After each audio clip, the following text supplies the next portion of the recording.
Hey everyone, my name is David Rao, and I'm the music teacher who blogs at MakeMomentsMatter.org. You can also find my ideas on Facebook, on Instagram, on Pinterest, and a variety of other places when you search for my name, David Rao, or Make Moments Matter. I am excited to be sharing tonight about some second grade lessons and some ideas that I use with my second graders. So that's the plan for today. I'm sorry I'm starting a little late. It's been one of those days where everything happens. I think the pinnacle version of this story is in first grade today, when I was reading a book. This kid goes back and forth to the Kleenexes, not wiping his nose. I'm worried because earlier in this lesson, I smelled someone had an accident in their pants or something. I don't know. Maybe has some very strong gas. I don't even know. I was already on teacher alert. Oh no, something's gone wrong.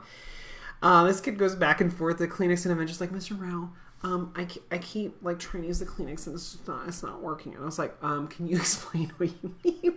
And he shows me the back of his leg, and there is something on it, and I don't know what it is. And he's like, I'm like, is the Kleenex helping? He's like, it's helping, but it's not going away. I was like, is it a rash? He's like, I don't know. I was like, okay, could you go talk to the nurse? So I send him down.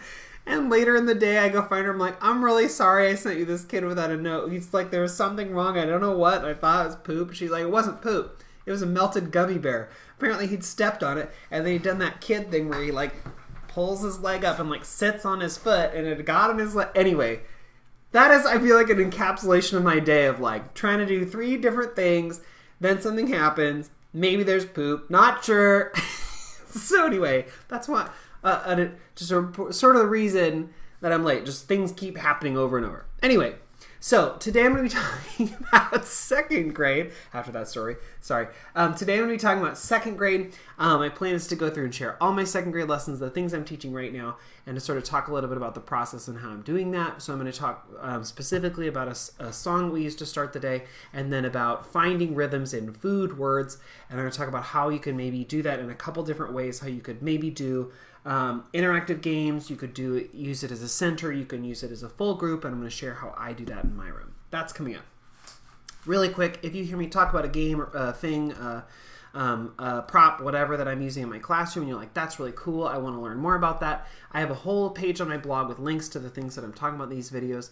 You can either click MakeMomentsMatter.org and scroll down to the bottom where you find, MakeMomentsMatter.org on the video tab, and you can find that, or just the bottom of the caption of wherever it is you're listening to, watching this video. There should be a direct link. There's also a Facebook group if you're like, I want to keep asking questions, I have continuous questions, let's go on, I have more things to ask about. You can find that on Facebook. Look up Every Moment Matters, a music education community. Join, ask questions, make friends. It's a great place to learn together. Okay, and 2 more little housekeeping things. The first one is I just released a whole course about puppets, how to use puppets in the classroom, how to use them effectively, some strategies for if you are new to puppets and you're like, but I don't know how to make this less awkward, or I have questions about whatever. I have a whole set of videos all about that, so I hope you'll check that out. That's courses.makemomentsmatter.org, or it's linked on the links page. And there's going to be something exciting. Look for a giveaway this weekend, starting this weekend. You'll find that on my Facebook page. So check that out. It's coming, puppet related. Should be very exciting. Also, the next time I'm doing an in-person workshop is for the Minnesota ORF chapter. It's on October 15th. If you're in the Minneapolis-St. Paul area, I hope you'll come join us. It's going to be so great. We're talking all about improvisation, what you can do to help your students be more successful with that in general, with lots of different lesson ideas and specific things that you can check out. So that's coming up. I hope you'll come and join us. All right, so let's talk about second grade. So second grade was actually a great grade today. Things went really well. I used a lesson that I learned from Amy Abbott years ago. I shared a couple weeks ago about another song I learned from Amy Abbott and had never used. This is another one from her packet. So I'm not joking. When I go to workshops, I get the notes and I keep them and I use them. And I'm the kind of person where I may not use it right away. I may not use it in the first day. I may not use it in the first week, but I'm probably going to use it at some point, so I keep it. So, like, this workshop with Amy Abbott, Sing Say Oh Playmate, it was amazing. Love it. I have, like, used every single thing in here. And the cool thing is a lot of these songs are on her blog. So, if you're interested, I put a link on the links page to this specific song, but also there are just a lot of other great things on her blog, so check out musicalaabbott.com, and you can find a lot of those things there. Anyway, so this is one of the songs that I had not used for a long time. I don't know why. It's great, but it goes like this. It goes 1, 2, 3, O'Leary, 4, 5, 6, O'Leary, 7, 8, 9, O'Leary, 10, O'Leary, postman. Now, is not such an easy song to play on ukulele. I'm fibbing. It's in G right now. I could maybe do it in F. 1, 2, 3, O'Leary, 4, 5, 6, O'Leary, 7, 8, 9, O'Leary, 10, O'Leary, postman. I could maybe do that. I like it better in G. I like the range for kids better in G. And I'm just sort of fibbing with like a not real a D chord. It's sort of like a Hawaiian D, like an open D. But anyway, if you're interested, you could do like an actual D. I'm just leaving out the middle string to make it easier to play. 1, 2, 3, O'Leary, 4, 5, 6, O'Leary, 7, 8, 9, O'Leary, 10, O'Leary, postman. You could even do that. 10 O'Leary, postman. It's really like a D7. Anyway, so I'm doing it in G. I am accompanying on ukulele with my kids, but you could do whatever you want. So when I introduce the song, I say, okay, so this is a great little song. I want you to listen along. I'm going to do the numbers. I want you to see if I miss a number along the way. I'm going to add some other words in there, but see if I miss a number. I'm going 1 to 10. See if I get them all. 1, 2, 3, O'Leary, 4, 5, 6, O'Leary, 7, 8, 9, O'Leary, 10, O'Leary, postman. And usually there's a kid who's like, you missed 6. I was like, did I? I don't know. Listen again. And so I'll say it. And then someone's like, you missed 8. Oh, did I? And their kid's like, no, he didn't. He got all the numbers. Anyway, but I say like, listen and see if I miss any numbers. The reason I do that is because it's such a short song. I could teach it phrase by phrase, but it's so repetitive that if I just sing it for them 2 or 3 or 4 times, I won't need to like do a back and forth. They can just pick it up and go. So usually I say for super simple songs like this, I'll say, listen for this element. Listen carefully. I'm going to sing through it. See if I did it. And we maybe miss it. Listen again. And I'll listen for this out. Listen for this specific thing. And so they just listen a couple times. And then it's not like, okay, I'll sing, you sing. 1, 2, 3, O'Leary. 1, 2. I don't have to do that because they just sort of pick it up as we go quickly through the song. So that's the way the song goes. And I say, in the song, at the very, very, very end, we talk about sort of a job or something in there. Listen again, and so I sing again, and they find postman, and I say, postman, what is that? And we talk about post office, and it's not just a postman. It could be like postal worker, but that doesn't sing as well.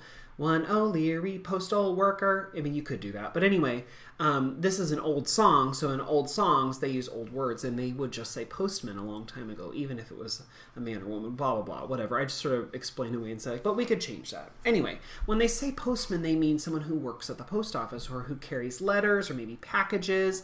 And so, if you're that person, you're probably very busy. You're doing a lot.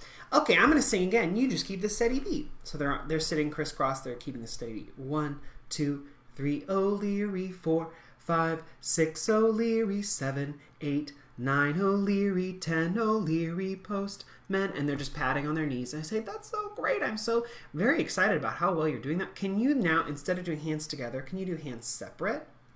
As I sing the song, here we go. 1, 2, 3. And so they're doing hands separate, just with a steady beat on their knees. Bum, bum, ba, ba. And by this point, some of them are singing along. Cool. Then I say, great. Okay, pretend like you have a letter in one hand, but you're going to be passing it back and forth. 1, 2, 3. You sometimes this might turn into clapping or just passing back and forth. I do 3 or 4 little silly things like that. And then I get them up. I have them walk back and forth, walk to the beat. All just different things so that they're ready for the next step. And again, at this point, they're probably singing along because it's a pretty quick song. They can get it usually. And if they're singing along, then I pull myself out. I remember a post Katie Wonderly posted a couple weeks ago. Miss Wonderly makes music. If you follow her on Instagram, she's amazing.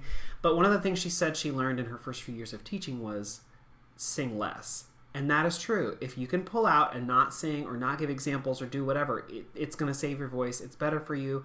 Let the kids lean on each other. So on this instance, like once I know like, ooh, they got it, I'm not going to sing. I'm not going to, I'm not going to even give as many examples. I'm going to let them sort of do it themselves. So, so we do that. We're back and forth. And then I have them line up in these long lines. I used teams in all my classes so they know what team they're on.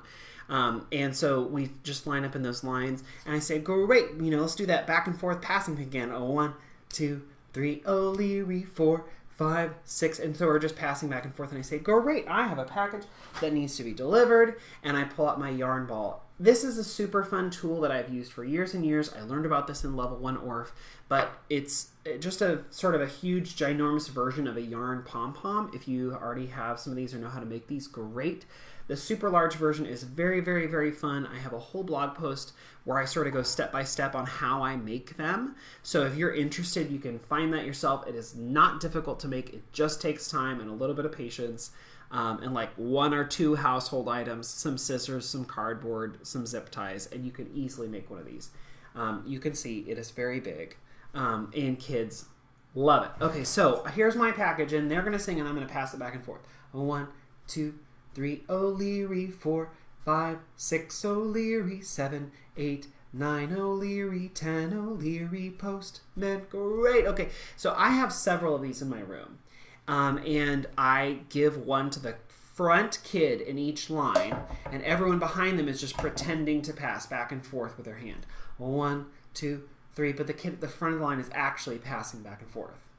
And then at the end of the song, 10 O'Leary postman, on that last part, I say, great, okay, kid at the front of the line. We're going to send this package down the chute. So, they're standing in line. I say, take the ball. You're going to go through your legs. You're going to pass to the kid behind you. They're going to grab it. They're going to go through their legs and pass to the kid behind them. Not throw it, just pass it. We're passing. And they go through all the way down to the end of the line. And then the kid at the end of the line, bring it all the way back up to the front. So that kid walks up at the front and say, great, now you're head postman. Amazing. So now you get to be at the front of the line. And we actually, in most classes, talk about how, like, if somebody takes a letter, like if your postal worker takes a letter from your house, they're not the one who delivers it to its end goal. It has to go through a lot of different people. They probably drop it off at their post office. That person gives it to someone else. Maybe somebody sorts it. Maybe they have to put it on a truck to take it to another city. Then it has to go to another place. And has to, so we talk about how a letter might go through like 20 different people by the time it reaches the end of the line. So we passing down from kid to kid to kid toward the end. And then that kid comes to the very front and they get to be the head kid. So then they go to 1, 2, 3. So the first 2 times we sing the song back and forth and we pass under our legs. And then the third time, the next kid comes to the front, we do back and forth. This time we do over our head. Not tossing, but over our head. And I say something silly like, it's airmail, or I don't know, it's not going down the chute, we're going over.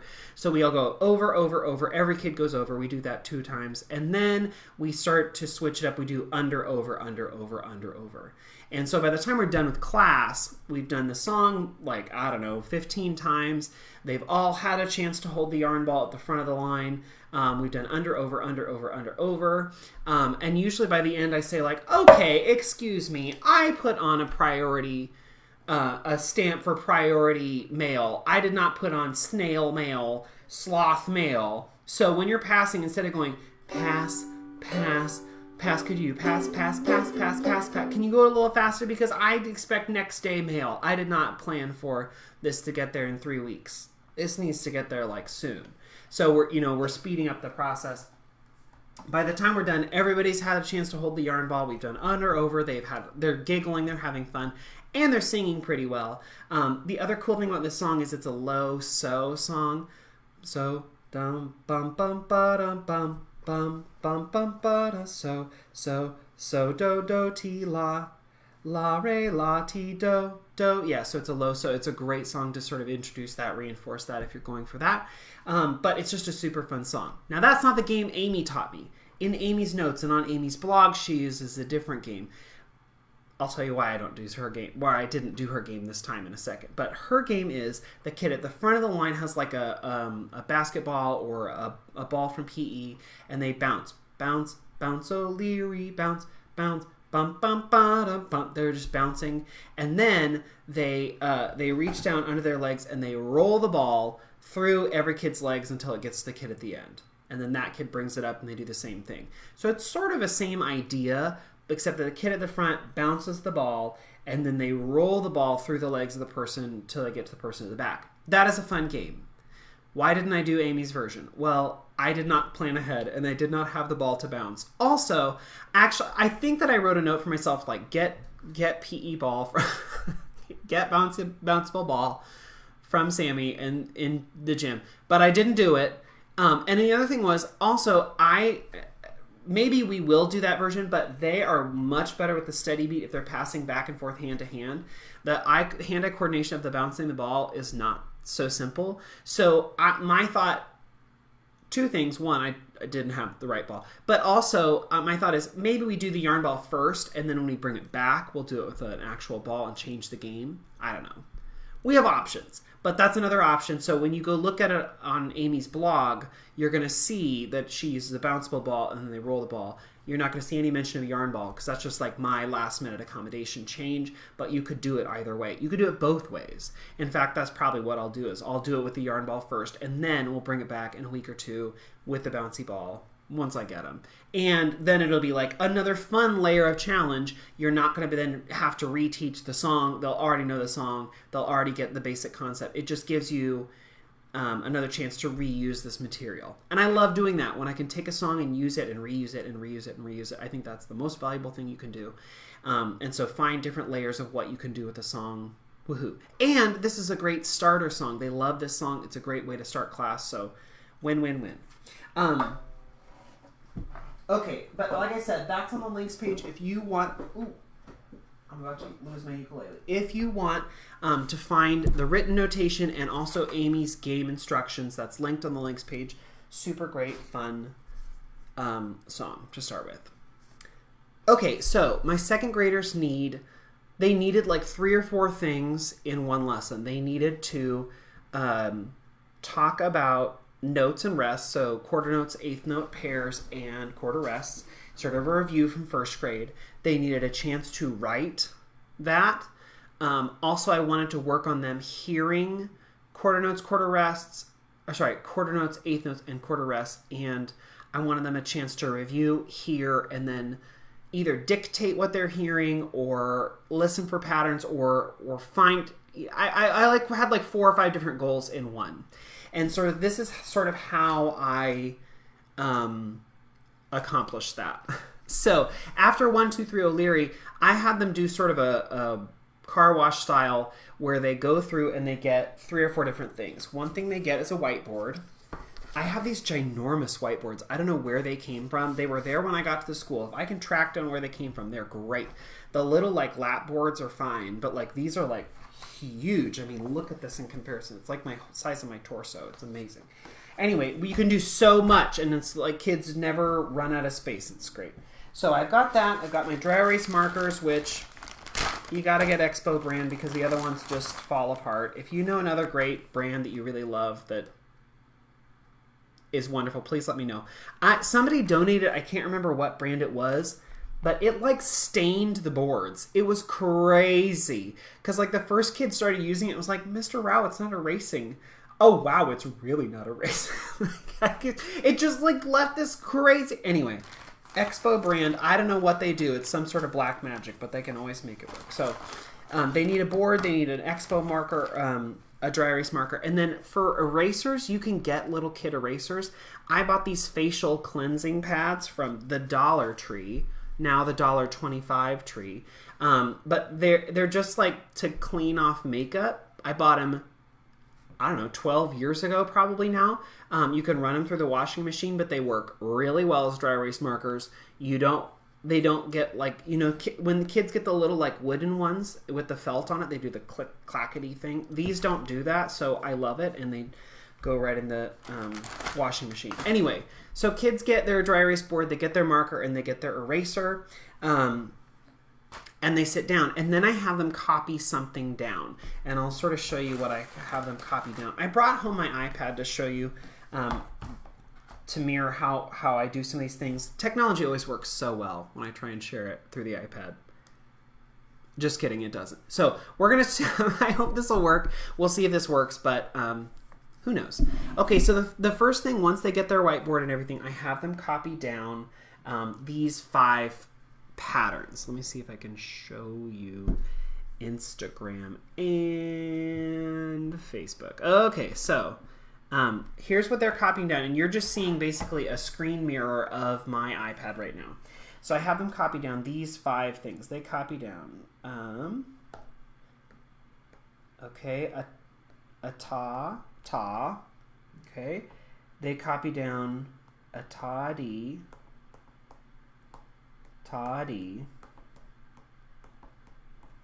and I would say, like, they don't need to be perfect, you just need to be able to read them. Easy peasy. They copy down a ta, rest.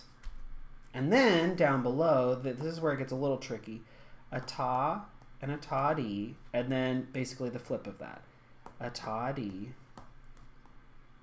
and a ta. I say as long as you have those 5, it doesn't matter. Try and space them out. I did not do such a great job. Hold on. I think I can move this a little bit. Perfect. Okay, so just try and space them out. So this is giving them a chance to copy down, a chance to rethink and retry the notes and the rests. I'm sorry, I don't know why it's being all blinky and crazy. Sorry, everyone. Let me try this again. Oh, yeah, working great. Okay. Technology always works so well. No, it doesn't. Let me try one more time, and then if this doesn't work, we'll just do something else.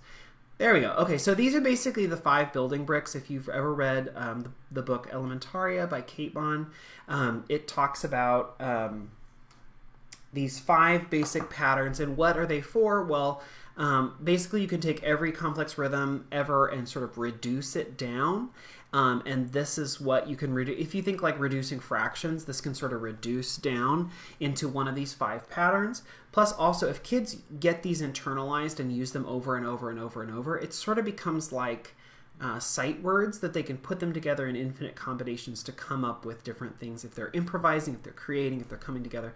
So these are those 5 little pieces, the bricks or the blocks that they put together to make different patterns. So kids copy that down onto their whiteboard, and then we stop. And then I'll show you. I have a little game, and the way you do this game yourself, you can do it however you want. But I have this game. It's an interactive game. It's a QR code game. I have this printed out ready at school already. So I use it for interactive games like this. I use them for centers. I use them for whole group instruction. I might use them for substitute teachers. I have a bunch of them printed out and ready to go. I almost went with like the Halloween themed one because I was like, well, it's almost October. But I was thinking like, no, I'll wait and save that in case I have a sub day or something else. So I pulled out one that was sort of generic. It's just food. And so what kids see is that I have my iPad in the room and I can use it. I can mirror up on the screen. Oh, hello. Well, it's, of course, in the moment, again, technology is not going to want to work. But basically, I use my iPad, I scan the code. That's working so well. No, I key in the code because it doesn't want to scan right now. Who knows? I don't know, technology, when you want it to work. Okay, so I don't know. This is literally what I had to do today. Again, because this was the day where like, why is nothing working? Because it's not. Okay, cool. All right, so I put the game up and I'm able to mirror my iPad up onto the screen. I've done this on a smart board and had like a kid come up and tap their answer, but I wanted to do something a little bit different today. So the plan is here, and I'll show you what kids see. Okay, so kids see this. They see it up on the board. And so this is the game. I'm just basically mirroring it. It says, picnic panic. Choose the picnic basket with the correct rhythm or the ants could end up ruining your picnic. Start here. So they press start here. The game shows up and it says cookie. There's a picture of a cookie, the word cookie. It says tap the rhythm that you think would match. Now, I had them copy down 5 different bricks, but right now there are only 3. The first basket is red and says ta, ta. The second basket is yellow, it says ta, rest. And the third basket is blue, it says ta, ta, di, or ta, ti, ti, depending on what language you use. And so what they have to do is they have to figure out which of those baskets matches the word cookie. So my students are used to clapping out the rhythm. So they would clap cookie. So they clap that. I say, how many sounds does that have? That has 2. Okay, well, if we're looking at our baskets, the first basket with the red, how many sounds does that have? Ta, ta. That's 2 sounds. Let's just check the other ones. The next one, the yellow one, has ta and a rest. That's 1 sound. Okay. And the last one says ta, ta, di. That's 3 sounds. And we said how many sounds is cookie? It's 2. Okay, well, then that would match with the red basket. Let's tap it and see if that's right. So I tap the little red basket, and there's a little spinny thing that says, hooray, you chose the right rhythm. We beat the ants this time. Next challenge. Ooh, I'm going to press next challenge. Okay, the next one says hot dog, and there's a picture of a hot dog. Okay, and then they get their little options of, the first basket is purples, ta-dee, ta-dee. Oh, cool, my iPad's being crazy again. Awesome, I love it. Let me try it again. Oh, I love when technology is blinky crazy. Okay, there we go. So the first basket is purple, says ta-dee, ta-dee. The second one is green, ta-ta-dee.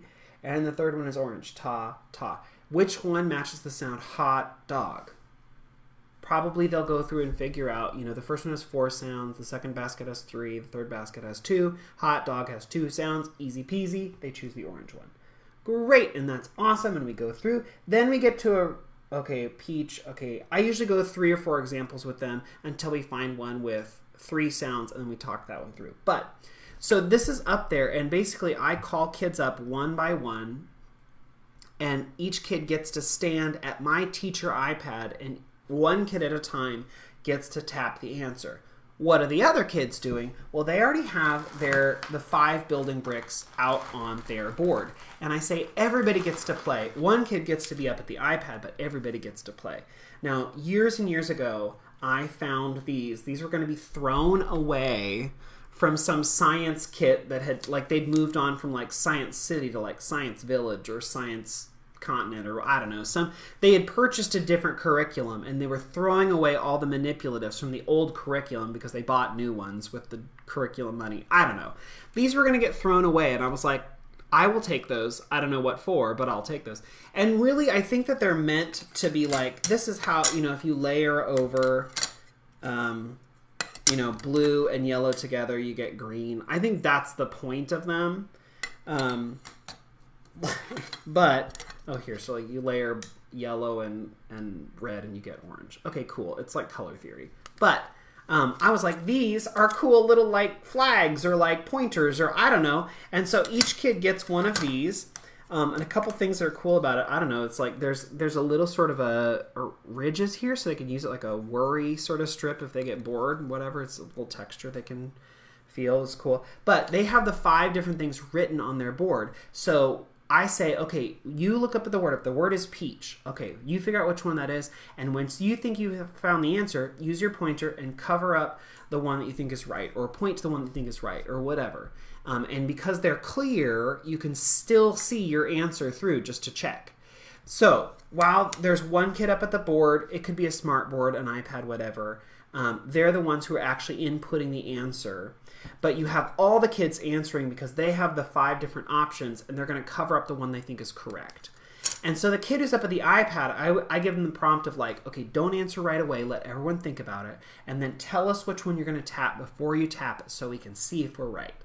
So then they tap and choose or whatever. So it's a way to use this one game. We're working through it slowly, and each kid gets to answer. So the nice thing is there's one kid up at the iPad, and I can assess whether they get the right answer or not. But I can also go around to every other kid who's also interacting with every single slide in real time.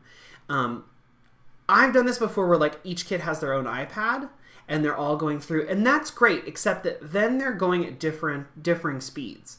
So I can't say like the word peach or the word marshmallow or the word watermelon and like check each kid at a time, because they might all be jumping through. Maybe one kid is zooming through the words and one kid gets stuck on one or whatever when they're all individual on iPads. But when there's like one word up at a time, I can go through and check each kid as we go at their own little whiteboard. And then I can also watch the kid who's up at the projected board. I don't know if that makes sense. So then I can sort of double assess. I can assess them on their own in their own space when they're just working with their iPad or with their whiteboard, and I can assess the kid who's up actually with the interactive thing. And the thing for the kid up at the iPad, sometimes that kid feels put on the spot because they have to choose in front of all their friends. I say, you know what? If before you choose, give us a chance to think. If you want, you can check all the kids around and see what they've come up with and see if that matches your answer. And then you can answer whatever you want. So the cool thing is it gives me a chance to assess a couple different ways. They love it because they feel like it's a game. It's interactive. There's one kid who gets called up to the iPad at a time. They got to go through, but every kid is active. There's not like kids are sitting like, well, I know what it is, and then they're goofing around, because they have to be, be moving their little pointer around. You don't have to use these. You could use a popsicle stick. You could use whatever. You could have them put a check mark next to the one they think is right. I mean, I don't know. It's up to you. A couple of things I would maybe change. I'm having them write down the different building bricks on their whiteboard because I want to give them a chance to write out. I want them to get a chance to copy those things. But it would be a lot simpler and easier if I just had printed out the 5 bricks on like a piece of paper and handed them just the piece of paper and the viewfinder. That would be so much simpler. But because I want them to, in this lesson, have a chance to write out, I'm letting them do that. But it would be simpler to cut out the whiteboard step so they're not all with whiteboard markers and erasers and all that. It would cut out some of the logistics, but I'm doing it on purpose. So now, because I want them to write. So, but you can decide if you want to do that or not. It's just an idea. Okay, so the interactive game, I put a link to that if you're interested. Like I said, I almost did the Halloween version.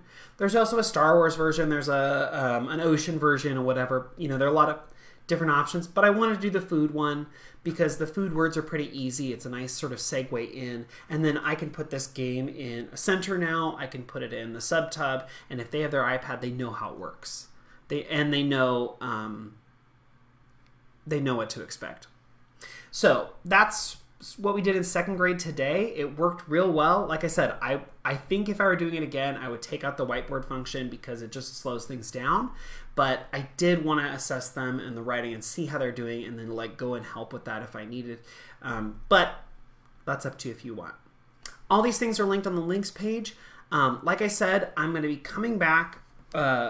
As always, I try and do 1 video a week from my classroom, so I hope you'll come back and watch that. If you missed that last week and you want to see that, I talked about using teacher microphones.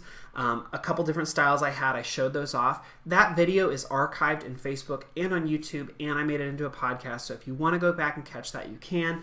I'm going to do another video later this week, and next weekend, I'm going to have a really fun giveaway coming out, so it's related to my new puppet course. I hope you'll come check it out. But anyway, check back this weekend for a chance to win a cool prize. And if not, I hope I'll see you on that live video later this week or another video next Monday night. Thanks for coming and hanging out with me tonight, everyone. Have a great night.